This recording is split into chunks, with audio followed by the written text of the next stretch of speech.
네, 안녕하세요. 자, 오늘은 문제 해결 능력 첫 동영상 강의입니다. 그래서 일단 문제 해결 능력에 대해서 간단하게 설명드리고 그 다음에 학습 시작하도록 할게요. 일단 여러분들 문제 해결 능력의 세부 요소들을 이렇게 보시면 뭐 사고력이랑 문제 처리 능력이라고 되어 있죠. 그래서 뭐 구체적인 내용도 보시면 뭐 간단하게 이렇게 얘기할 수 있겠지만 사실 문제 해결 능력에서 뭐 얘기하는 이런 사고력이나 문제 처리 능력이 문제 해결 능력 파트의 문제를 풀 때만 필요한 능력은 아니죠. 의사소통이나 수리 능력 또는 뭐 자원관리 다른 영역의 문제를 풀 때도 이런 능력은 어떻게 보면 가장 기본적으로 활용이 되는 능력이란 말이에요. 그러다 보니까 실제로 NCS 시험에서도 문제 해결 능력 파트라는 그 부분에서 수리 능력이나 의사소통 능력 또는 뭐 조직위의 자원관리 영역, 그러니까 다른 능력 파트에서 출제될 수 있는 문제 유형이 실제로 문제 해결 능력 파트에서도 구분 없이 출제가 되고 있어요. 그러니까 여러분들이 시험을 보실 때 의사소통, 수리, 문제 해결 능력 이렇게 세 가지 파트만 시험을 본다고 해도 문제 해결 능력 파트에서는 자원관리 영역의 문제 같은 애들이 중간중간 나올 수 있다. 그런 것들을 좀 기억을 하고 계셔야 되고요. 물론 기업마다 좀 약간 다른 부분들이 있으니까 그거는 참고를 하셔야 될 겁니다. 어쨌든 이러한데 실제로 시험에는 어떤 유형의 문제가 나오는지 간단하게 설명을 드릴게요. 자, 지금 하단에 적어놓은 요 유형으로 한번 설명을 드리겠습니다. 일단 문제 해결 능력 파트에서 가장 기본적으로 출제되는 문제 유형이 있다라고 하면 모든 종류의 적성 검사에서 뭐 사기업 직무 적성 검사나 아니면 여러분들이 뭐 피셋이라고 얘기하는 시험도 있죠. 그 시험도 적성 검사인데 모든 종류의 적성 검사에 공통으로 나오는 문제 유형인 논리 유형의 문제가 있어요. 뭐 명제와 같은 여러분들이 논리학 개념을 활용을 해서 풀이하는 그런 문제들을 말하고요. NCS 시험에서도 기본적으로 출제되는 대표적인 유형이죠. 자, 다만 이 유형은 수십 년 동안 다양한 시험에서 계속 출제가 되어 왔기 때문에 어떤 유형의 문제가 출제될 수 있다는 게 어떻게 보면 다 알려져 있는 거고, 그렇기 때문에 여러분들이 당장 학습할 때는 뭐 한 문제 한 문제 또는 어떤 개념이 어려울 수는 있어도 이미 어떤 유형의 문제가 다 나오는지 알려져 있기 때문에 우리가 대비할 수 있는 거죠. 그래서 학습하는데 좀 어려움이 있더라도 여러분들이 제대로 대비해서 웬만하면 높은 정답률을 받았으면 하는 그런 대표적인 유형이 논리 유형의 문제입니다. 자, 그 다음에 이제 NCS 시험만의 고유의 문제 유형인 모듈형 문제들이 있는데요. 모듈형도 크게 두 가지로 나누죠. 자, 응용 모듈이라고 하는 건 업무 상황에 맞춰서 이런 상황에서는 뭐 이러한 문제를 어떻게 해결해야 되니? 그런 것들을 물어보는 문제들이에요. 그래서 업무 상황이 주어지거나 업무를 할 때 볼 수 있는 이런 자료들을 주고 그런 자료들을 토대로 뭐 어떤 가격을 계산할 수도 있고 또는 최단 거리로 이동하는 어떤 경로를 찾아야 될 수도 있어요. 제가 지금 말씀드렸던 이 두 유형은 사실 자원관리 영역에서 출제되는 유형이기도 하지만 문제 해결 능력에서도 출제될 수 있다고 했으니까 그런 부분까지 생각하셔야 됩니다. 자, 근데 이 응용 모듈이라는 게 아까 얘기했듯이 어떤 자료를 주고 푼다고 했죠? 그런 자료를 읽고 푸는 유형이 피셋이라는 시험에서도 상황 판단 영역에서 출제가 됩니다.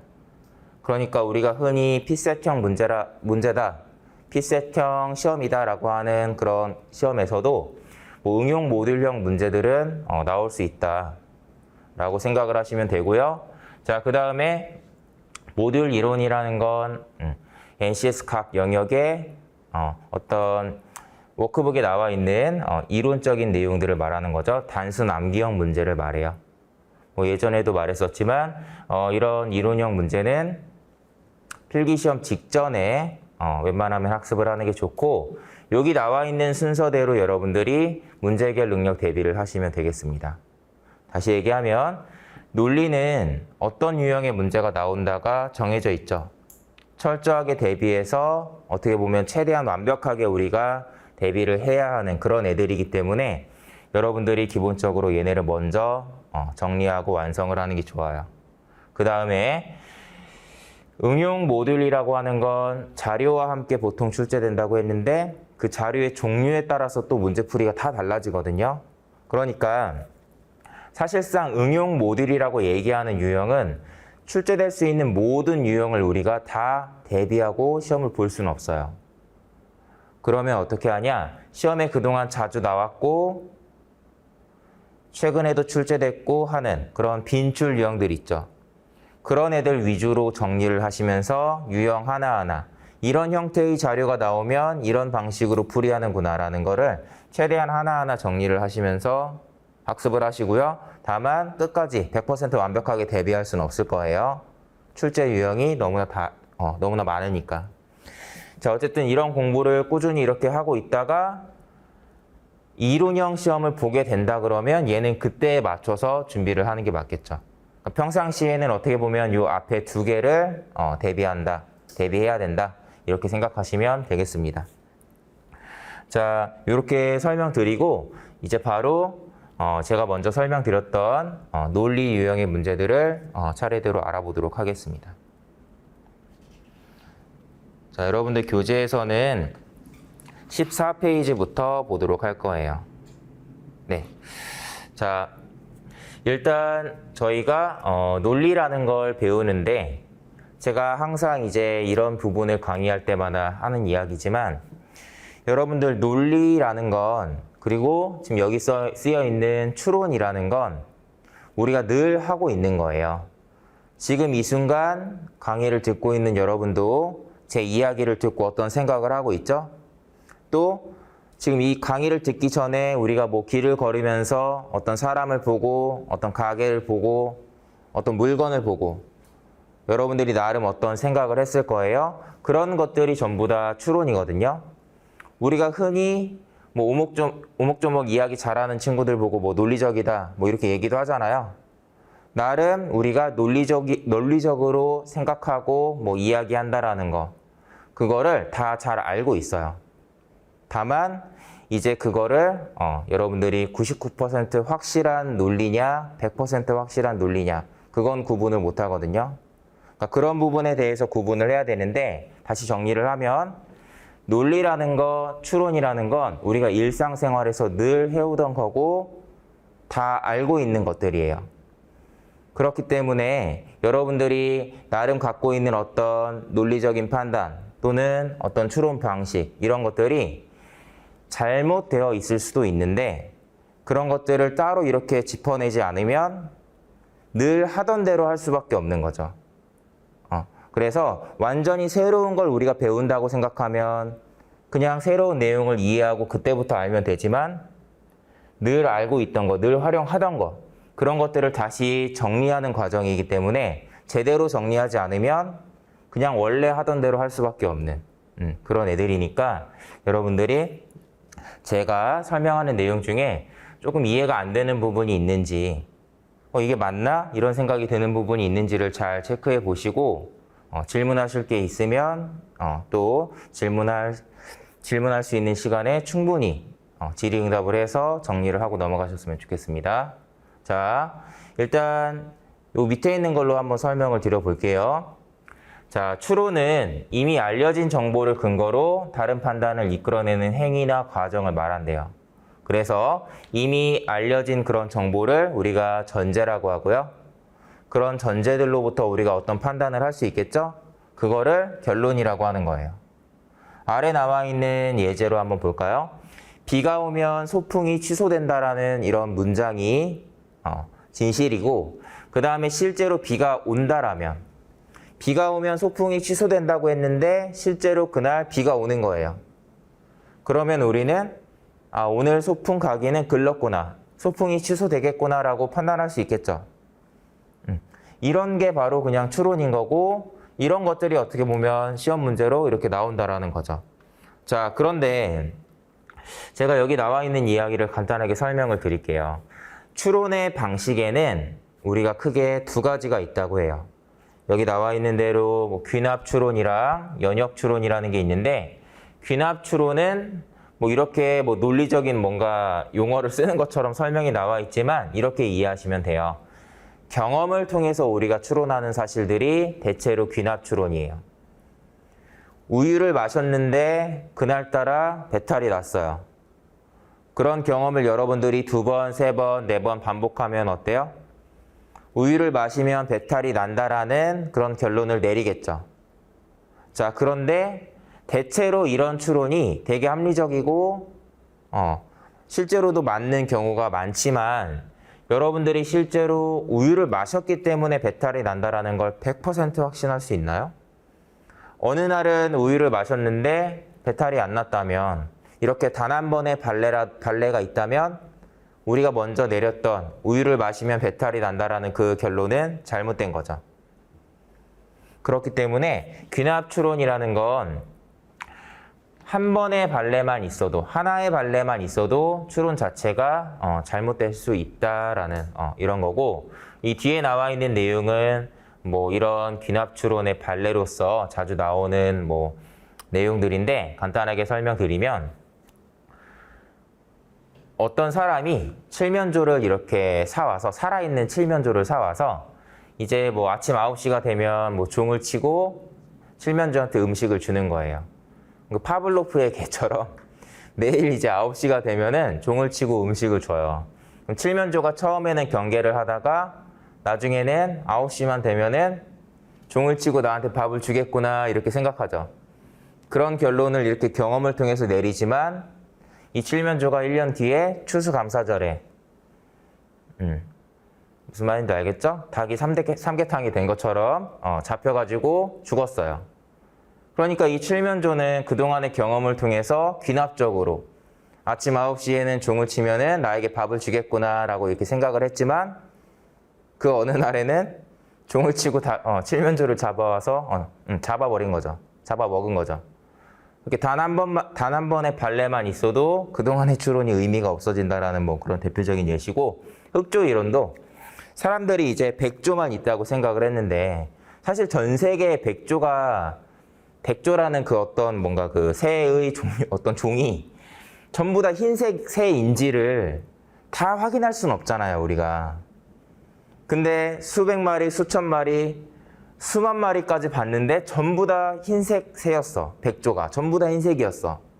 아, 그럼 저 새는 검은색 새는 없겠구나 라고 이렇게 결론을 내릴 수 있겠지만, 실제로 어느 날 검은색 백조가 발견이 된 거예요.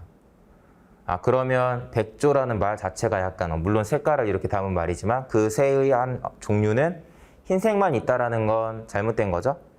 그러니까 그런 예시인데, 어쨌든 이렇게 귀납추론이라는 건 대체로 합리적이어서 우리가 일상생활에서는 아주 유용하게 활용하는 추론 방법 중에 하나지만, 뭔가 이런 특성이 있기 때문에 필기시험에서는 출제할 수가 없겠죠.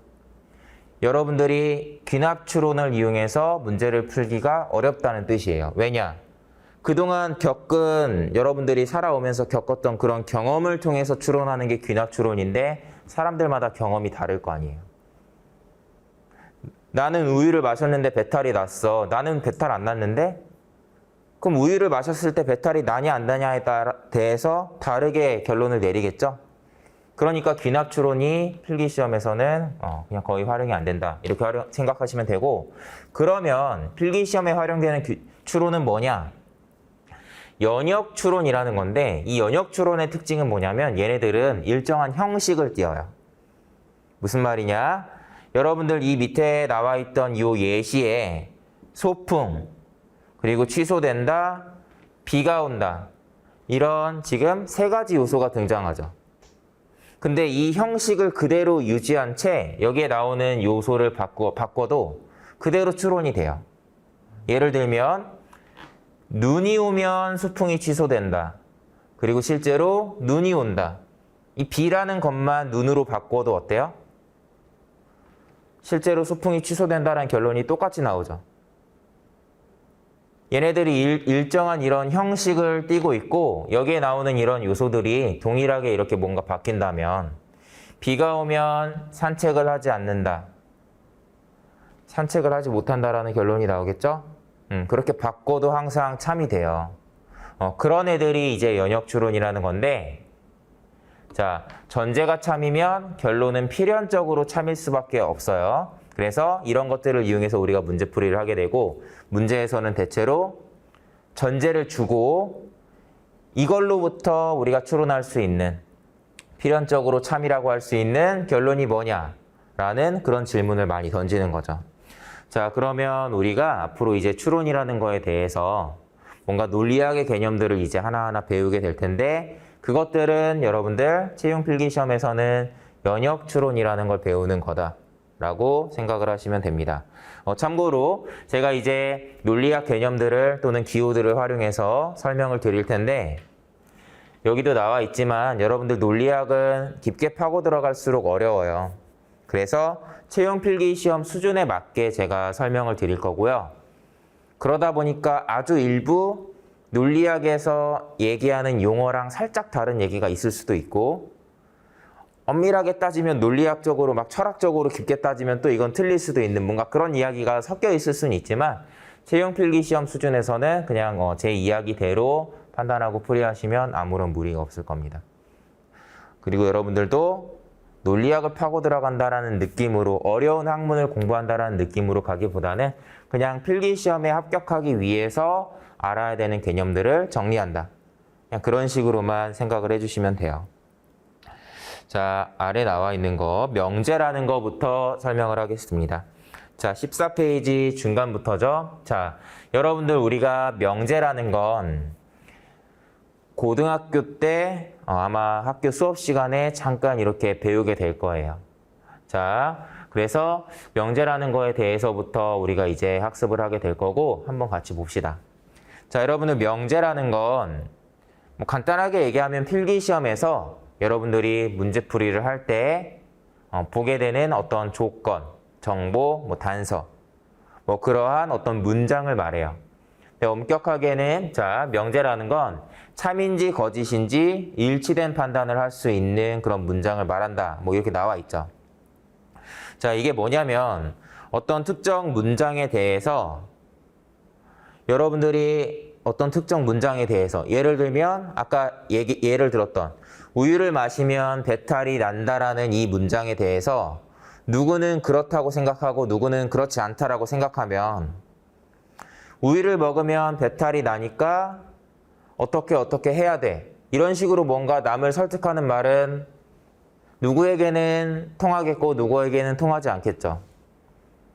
우유를 먹으면 배탈이 나. 그러니까 우유를 마실 때는 뭐 조심해야 돼. 아니면 뭐 락토프리 우유를 마셔야 돼. 뭐 이런 식으로 얘기를 한다라고 했을 때 나는 우유 마셔도 배탈 안 나는데? 이렇게 얘기해버리면 할 말이 없죠. 그러니까 어떤 문장에 대해서 논리적으로 남을 설득하거나 추론을 할 때 활용하는 그 문장이라는 건 일단 그 이야기를 하고 있는 사람들 중에 안에서는 공통적인 판단이 나와야 돼요. 이 말은 맞다 또는 틀리다라고. 자, 그래서 일치된 판단을 할 수 있는 그런 문장을 이제 명제라고 하는 거고요. 자, 바꿔서 얘기하면 어떤 문장이 참이냐 거짓이냐가 뭔가 아직 확실하게 결정이 안 됐다라고 하면 명제라고 할 수 없고 당연히 명제가 아닌 걸 가지고 추론을 할 수 없겠죠.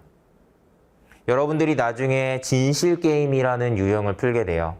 여러 명의 이야기가 나오고 그중에 누구는 진실이고 누구는 거짓인지 구분해야 되는 문제가 나오는데 모든 문제가 그 문제에 나오는 모든 어떤 사람의 이야기가 참이고 누구는 거짓이고 이게 완벽하게 구분이 되는 것만은 아니거든요.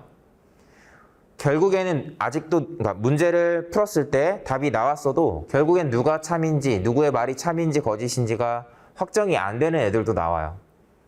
다만 그런 애들 가지고 추론하면 안 된다라는 게 이 이유 때문이라는 거죠.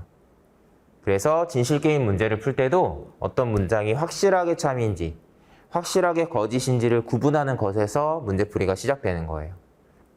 자, 요것도 좀 중요한 개념이에요. 자, 참인 명제는 반드시 옳은 항상 옳은 명제를 말해서 반례가 단 하나도 존재하지 않는 명제를 말해요.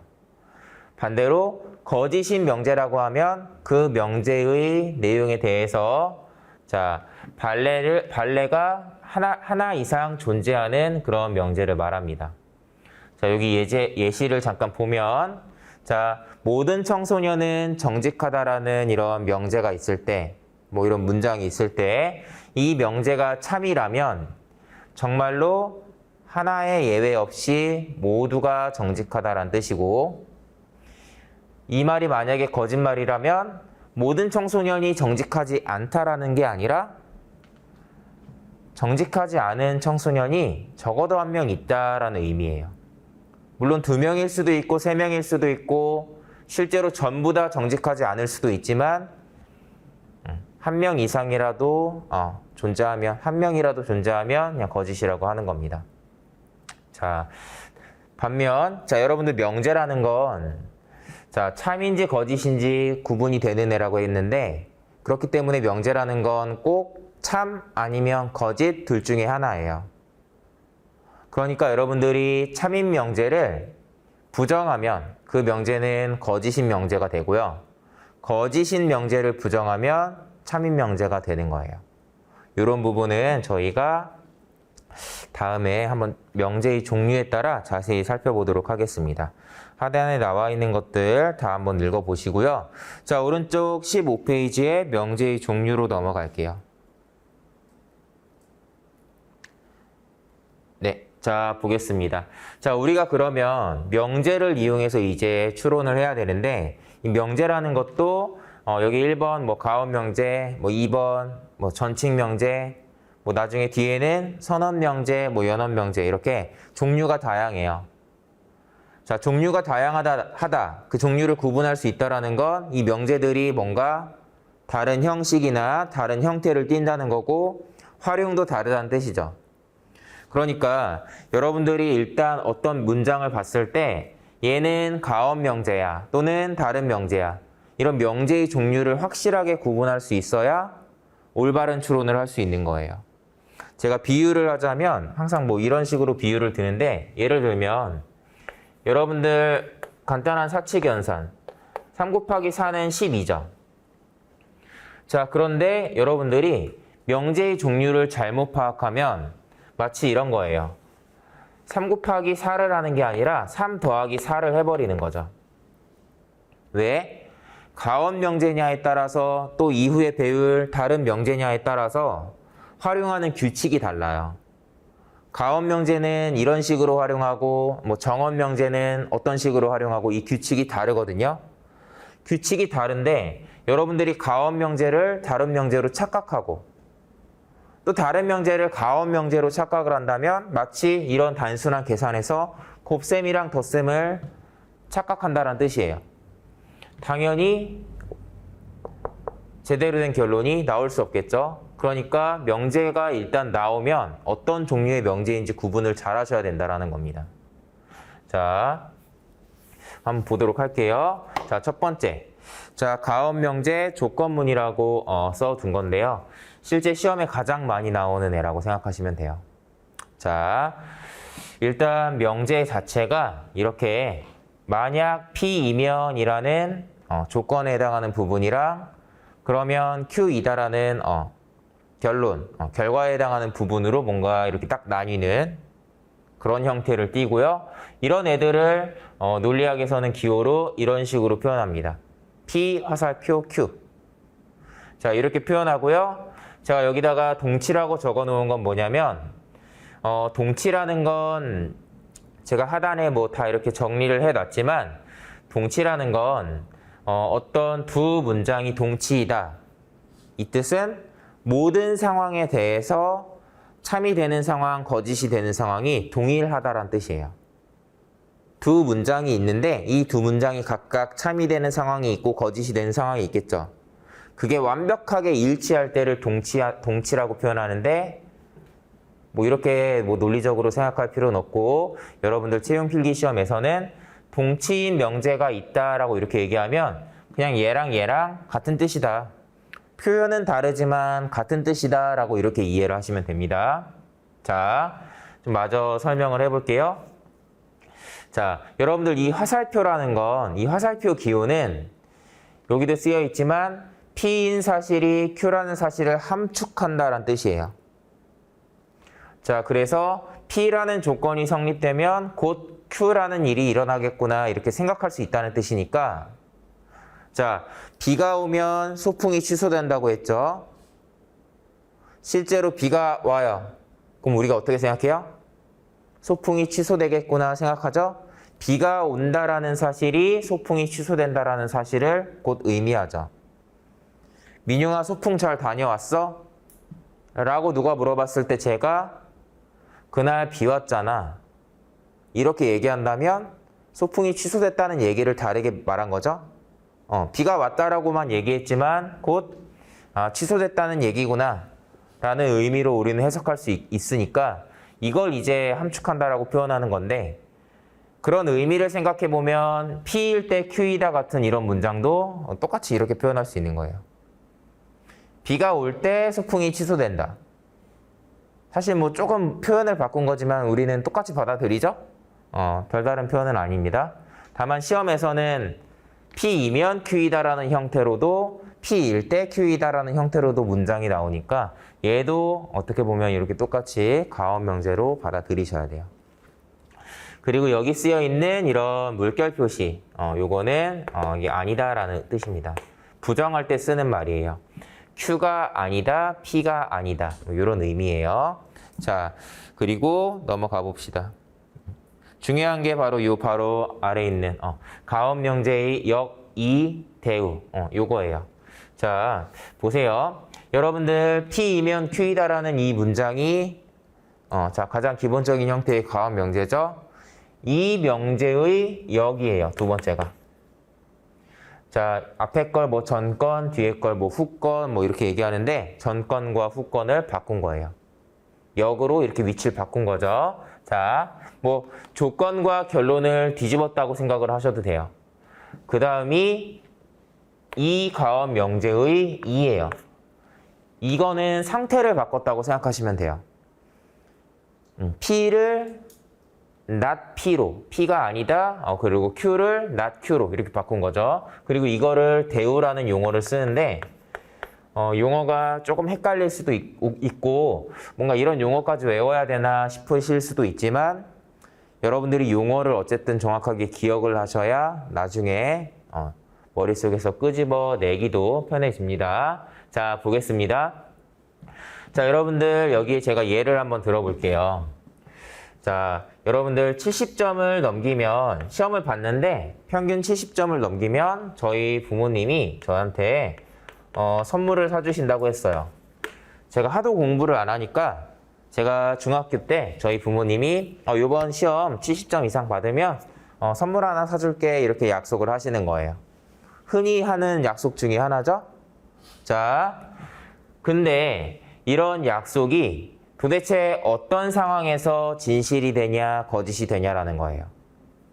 자, 여러분들 이런 약속이 있었는데 자, 제가 실제로 70점 이상을 받고 실제로 선물도 받았다면 부모님이 약속을 지킨 거죠? 부모님이 얘기했던 이 말이 진실이란 뜻이에요. T라는 건. 자, 그런데 제가 70점을 넘겼는데 부모님이 선물을 사주지 않았어요. 선물 사줄 줄 알고 열심히 공부해서 70점을 넘겼는데 선물을 안 사주시면 제가 부모님한테 왜 거짓말했어요? 라고 얘기하겠죠? 그러니까 70점 이상 받으면 선물을 사주겠다라는 이 약속은, 이 명제는 실제로 70점을 넘기고 선물을 받지 못했을 때에는 거짓말이 돼버리는 거예요. 그래서 여기다 F라고 써놓은 겁니다. 이해되시죠? 우리가 흔히 이 두 가지를 이렇게 직관적으로 잘 이해하고 있는데 이 두 가지를 많이 헷갈려하는 편이에요. 왜? 우리는 흔히 70점 넘기면 선물 준대 라는 이 문장을 70점을 넘기지 못하면 선물을 받지 못한다라고 생각하죠. 대체로 그렇죠. 대체로. 근데 여러분들 70점을 넘기지 못하더라도 열심히 하는 모습이 기특해서 선물을 사주실 수도 있잖아요. 그쵸? 그러니까 그런 상황까지 한번 생각을 해보자는 거예요. 자, 얘가 그럼 뭐겠어요? 이젠 쓰지 않고 해볼게요. 70점을 넘기지 못했죠. 하지만 선물을 사준 경우에요. 이때 부모님이 한 말은 참인가요? 거짓인가요? 이게 참이라는 거예요. 왜? 이게 약간 말장난처럼 느끼셔도 좋아요. 70점을 넘기면 선물을 사준다는 의미죠. 70점을 넘기지 않았을 때 어떻게 하겠다는 뜻이 아니죠. 70점을 넘기면이라는 이 조건이 성립되면 이렇게 하겠다는 뜻이에요. 성립되지 않았을 때는 얘기하지 않은 거죠. 그러니까 거짓말한 건 아니란 말이에요. 여러분들 70점 안 넘겼는데 왜 선물 줘? 거짓말했어. 왜 거짓말해? 이렇게 얘기하지 않잖아요. 거짓말이 아니면 참이라고 했습니다. 자, 애초에 조건 명제는 자, 여기 두 개의 공통점이 있죠. P가 아니에요. 조건 자체가 성립되지 않으면 뒤에 어떠한 결과가 나오더라도 항상 참이에요. 이해되시나요? 여러분들 제가 복권에 당첨되면 지금 여기 계신 분들한테 다 제가 뭐 1,000만 원씩 드릴게요. 라는 이런 이야기를 뭐 한다면 복권이 당첨되지 않을 거라고 생각하니까 보통 얘기를 하겠죠? 복권이 당첨 안 됐다고 해서 제가 지금 한 말이 거짓말이 되는 건가요? 아니잖아요. 그러니까 조건이 성립되지 않을 때는 이 뒤의 결과에 상관없이 항상 참이라는 걸 기억을 하셔야 됩니다. 많이 헷갈려 하는 것 중에 하나예요. 자, 그 다음에 바꿔볼게요. 자, 똑같이 여러분들이 이런 상황을 따져볼 건데 요 0만 한번 해보겠습니다. 자, 여러분들 자, 얘는 뭐 굳이 바꾸면 요건데 우리가 이렇게 문장을 만들어 놓고 억지로 바꿔보니까 좀 말이 이상하긴 해요. 자, 한번 보겠습니다. 자, 여러분들 이렇게 P와 Q의 위치를 바꿔서 역으로 생각해 보면 자, 여러분들 얘네 위치가 바뀌었으니까 이 두 부분이 달라져요. 요거 이해돼요? 달라지는 부분이? 단순하게 얘네 두 개가 바뀌었기 때문에 이걸 바꿔서 얘를 Q라고 바꾸고 얘를 P라고 바꾸고 PQ를 바꿔서 써보면 이렇게 다르게 나오는 거예요. 자, 그럼 한번 비교해 볼게요. 뭘 비교하는 거냐면 여기를 보시라는 거예요. 이 두 개를. 여기를. 자, 뭐냐. 자, 어떤 가원 명제랑 그거의 역인 명제는 가원 명제가 참일 때 역도 참이고 참일 때 참이고 이러한 경우가 많지만 가원 명제는 참이지만 그 명제의 역은 거짓말이 되는 때가 있죠. 이 왼쪽이랑 오른쪽 이 PQ의 위치만 바꿔도 참이 되는 상황이랑 거짓이 되는 상황이 이렇게 달라진단 말이에요. 이게 달라져요. 자, 그래서 바꿔 얘기해 볼게요. 달라지기 때문에 이 가원 명제가 참이라고 했을 때 그러면 아마도 여기 요 세 개를 말하는 거겠죠? 이 가원 명제가 참일 때 그 명제의 역도 항상 참이라고 할 수 있어요? 이 가원 명제가 참일 때 하나, 둘, 셋 요 세 가지 상황을 말하는데 그 역도 항상 참이라고 얘기할 수가 없죠? 그러니까 잘 봐봐요. 이 가원 명제가 참이면 참이라는 정보가 있을 때 이 역인 명제가 확실하게 참이다, 확실하게 거짓이다 얘기할 수 없죠. 확실하게 참이다, 확실하게 거짓이다 얘기할 수 없는 걸 아까 뭐라고 했어요? 명제가 아니라고 했죠? 그러니까 추론에 활용할 수 없는 거예요. 이해돼요? 그래서 여러분들이 조심하셔야 되는 게 얘가 맞으면 얘도 맞는 거 아니야? 이렇게 생각하고 문제를 푸는 경우가 있고 문제를 풀다가 그걸 헷갈려하는 경우도 많아요. 절대로 그렇게 하면 안 된다. 이거 맞을 때도 있잖아요. 틀릴 때도 있잖아요. 그거 잘 구분하면 되지 않아요? 이게 아니에요. 단순하게 생각하면 돼요. 이 명제가 문제에 주어졌어요. 근데 얘가 참이라고 해서 이 명제가 참인지 거짓인지는 우리가 알 수가 없는 거예요. 이해되죠? 그러면 잘 봐봐요. 이 명제가 참일 때 이 명제는 명제라고도 할 수 없죠. 이 역은 참인지 거짓인지 알 수 없기 때문에 이걸 활용해서 추론할 수가 없겠죠. 명제가 아니잖아요. 아까 명제는 뭐라 그랬어요? 참이냐 거짓이냐가 뭔가 확정돼야 된다 그랬잖아요. 그러니까 얘를 이용해서 문제풀이를 할 수 없단 말이에요. 얘만 가지고는. 그러니까 여러분들이 그냥 어떤 명제가 주어지면 그냥 얘만 생각해야지 여기나 또는 이까지 생각하시면 안 됩니다. 자, 다만 여기서 잘 보세요. 요거 어때요? 요거. 요 세 번째, 대우 명제라고 쓰여 있는 거 TF 써놓은 거 보시면 어떻죠? 자, 저 가원 명제랑 완벽하게 동일하죠. 참이 되는 상황이랑 거짓이 되는 상황이 완벽하게 동일해요. 그렇기 때문에 이 명제가 참이면 얘도 참이고 이 명제가 거짓이면 얘도 거짓이에요. 그러니까 이 명제가 우리에게 주어졌을 때 얘도 참이냐 거짓이냐가 동일하게 확정이 되니까 이걸 문제풀이에 잘 활용할 수 있겠죠? 그리고 실제로 이렇게 참 거짓이 모든 상황에 대해서 동일한 이런 명제를 논리적으로 동치이다라고 이렇게 얘기한다고 했습니다. 그래서 가원 명제에서는 이 대우라는 개념이 정말 중요하고 정말 자주 활용됩니다. 그냥 단순하게 이렇게 생각하면 돼요. 어떤 문제에 가원 명제가 나오죠. 가원 명제가 한 문장이라도 나오면 대우 명제를 활용할 수 있는 문제구나. 활용해야 되는 문제구나라는 생각을 그냥 같이 떠올리는 게 맞아요. 자, 그 다음에 요 마지막 거 한번 보세요. 자, 여러분들 이렇게 V자 모양으로 표현한 이 기호는 또는 이라는 뜻이에요. 그러니까 not P 또는 Q라는 의미인데 우리가 이 기호를 이렇게 만약에 쓰면 A 또는 뭐 B라는 의미겠죠? 자, 얘는 A이기만 해도 참이에요. A이고 not B여도 참이고요. A가 아니고 이 뒤에 것만 맞아도 B만 맞아도 참이고요. 둘 다 맞아도 상관없어요. 무슨 말이냐? 비가 오거나 눈이 온다. 뭐 이런 식으로 표현할 수 있는데 비가 오기만 해도 맞죠? 눈만 와도 맞아요. 근데 비도 오고 눈도 와. 그래도 맞는 내용이 되는 거예요. 그러니까 이 말 자체는 이러한 상황을 말하는 건데 여기에 not P, 여기에 Q를 넣어서 참이 되는 상황을 이렇게 똑같이 대응을 해보면 우리가 지금 체크한 거랑 완벽하게 일치하게 나옵니다. 다시 얘기하면 이 명제도 가원 명제랑 그거의 대우 명제랑 논리적으로 동치이다라는 뜻이에요.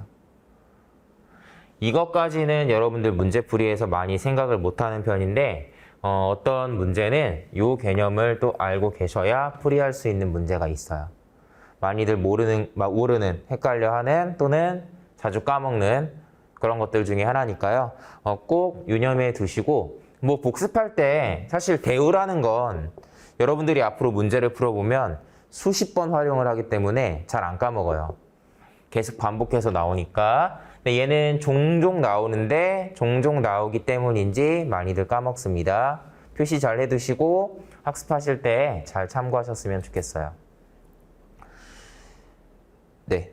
자, 하단에 나와 있는 내용, 교재 15페이지 하단에 나와 있는 내용 읽어보시고요. 자, 간단하게 읽어보고 넘어가겠습니다. 그거는.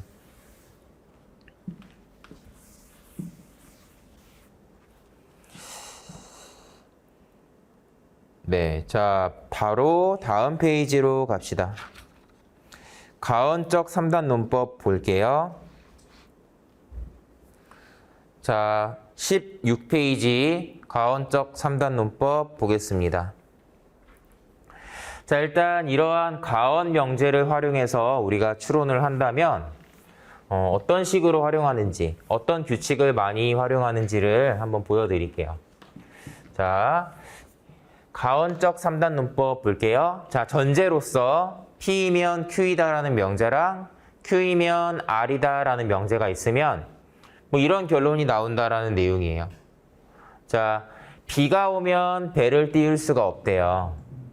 배를 띄울 수 없으면 독도에 배를 타고 갈 수가 없는 거예요. 그러면 여러분들 비가 오면 독도에 못 가겠다 이렇게 생각할 수 있겠죠. 자, 우리가 독도에 한번 가보고 싶어서 독도에 가려고 했는데 독도에 갈 때는 이제 배를 타고 가야 된대. 근데 배는 또 비가 오면 배를 띄울 수 없다고 하니까 우리가 이제 독도에 꼭 가야겠다라고 생각을 하면 날씨를 신경을 쓰겠죠? 그래서 똑같이 이렇게 나오는 거예요. 비가 오면 배를 띄울 수 없고 배를 띄울 수 없으면 이제 독도에 배를 타고 갈 수가 없으니까 그냥 비가 오면 독도에 갈 수 없겠구나라고 이렇게 바로 생각하는 거. 그냥 이런 게 그냥 우리가 흔히 활용도 하지만 가원 명제를 이용한 추론에서도 가장 많이 활용하는 그런 형태고요. 여기 밑에 적어놓은 거 봅시다. P이면 Q이고 Q이면 R이다. 이 두 가지 이런 전제가 있다면 여러분들 P 화살표 Q, Q 화살표 R 이렇게 이게 함축의 개념이니까 다 이렇게 연결이 되겠죠. 그래서 이렇게 화살표를 따라서 연결이 된다면 P 화살표 R 이런 결론이 나온다고 볼 수 있는 거예요. 그래서 문제 풀 땐 앞으로 어떻게 하냐? 이런 게 어떻게 활용되냐면 여러분들 A면 B다라는 명제에 B면 C다라는 명제가 같이 있으면 이렇게 연결돼요. 그러면 A면 C다가 되겠죠? 근데 문제에서는 이런 명제가 딱 두 개만 나오는 게 아니라 여러 개가 나올 수 있어요. 뭐 이렇게 연결될 수도 있고요. 또 어떤 조건이 주어졌는데 그 조건이 이렇게 주어질 수도 있어요.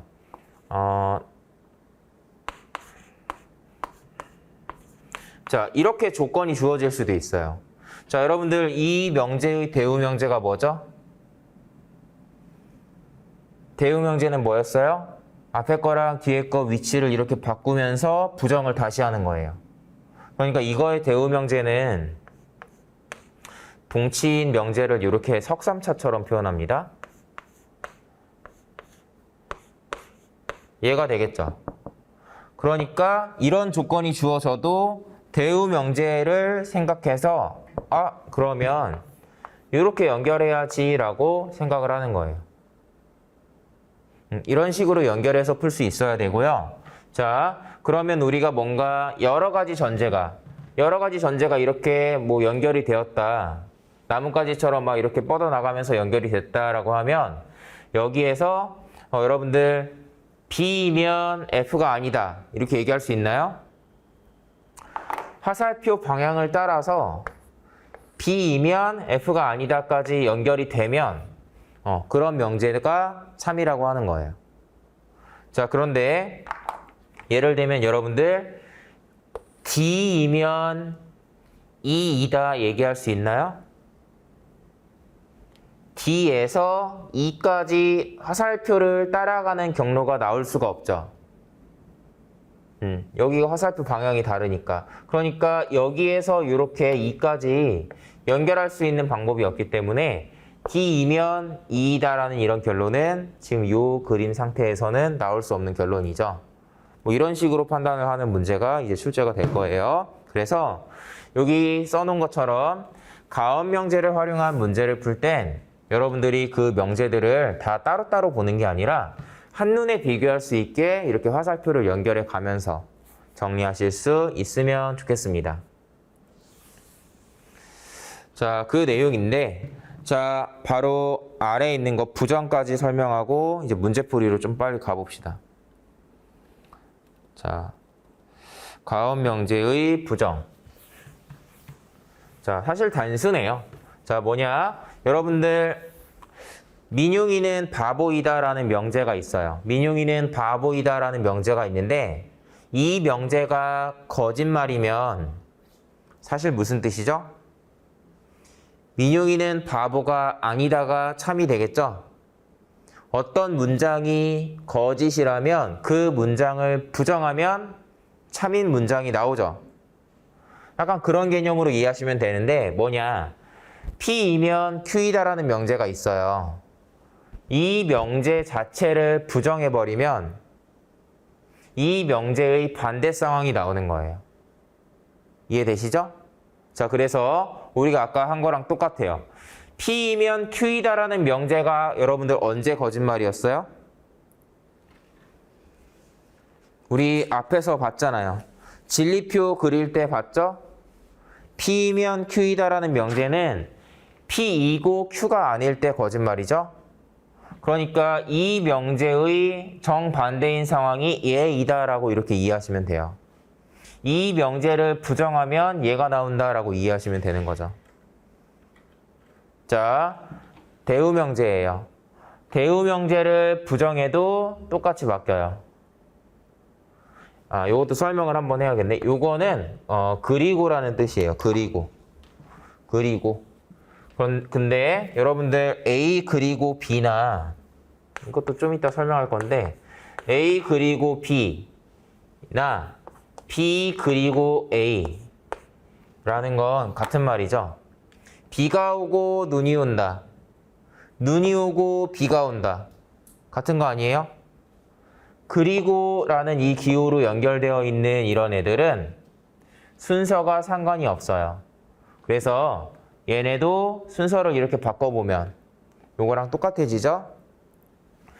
당연한 거예요. 얘네가 다 동치인 명제이기 때문에 동치인 명제를 부정하면 똑같은 결과가 나오는 거예요. 다 같은 말이라고 했으니까. 자, 마지막 것도 봐요. 여러분들 요거 선언명제 배울 때 한 번 더 배우겠지만 얘를 부정하면 여기 마치 분배법칙처럼 보시면 됩니다.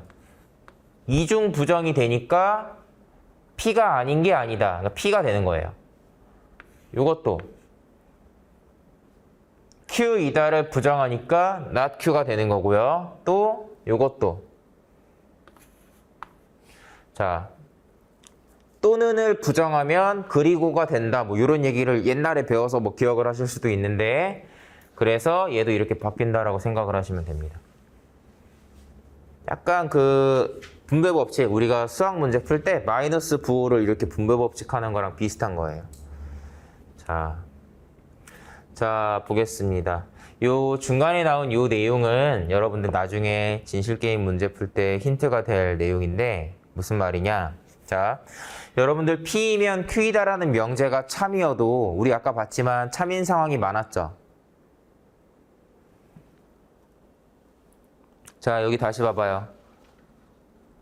자, 여기에서 잘 봐요. P이면 Q이다라는 명제가 참이어도 그러면 요 세 가지 상황이란 뜻인데 P인지 not P인지 Q인지 not Q인지 확정이 안 되죠.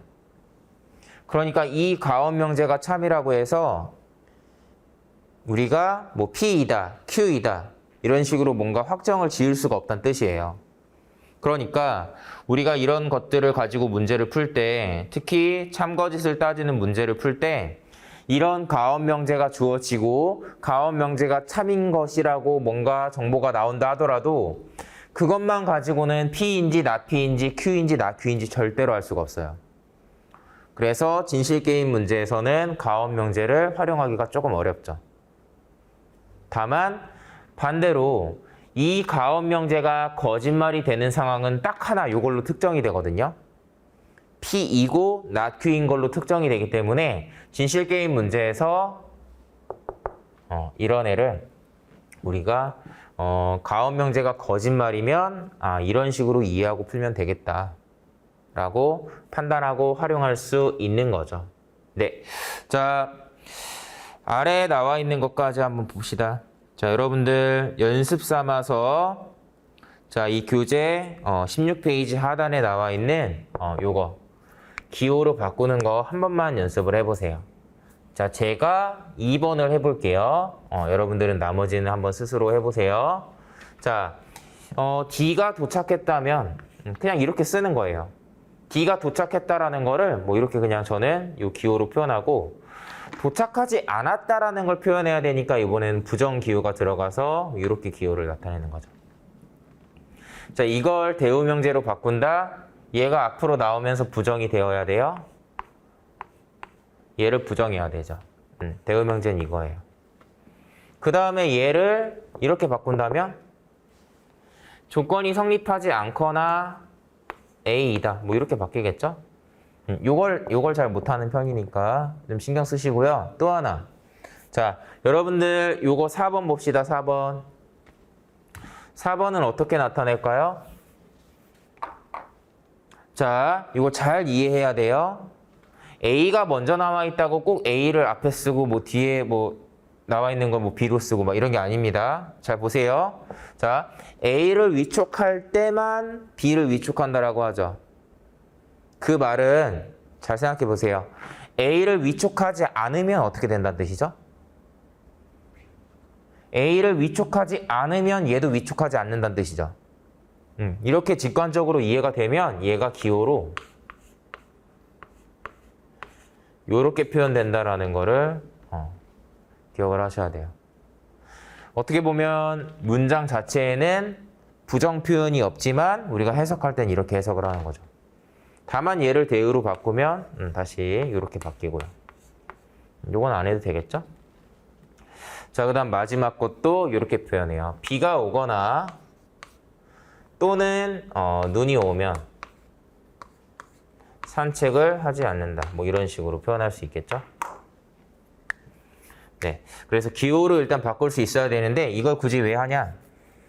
아까 얘기했지만 기호로 바꾸는 것부터 뭔가 실수를 하면 당연히 제대로 된 추론을 할 수 없기 때문에 이런 부분 보시고요.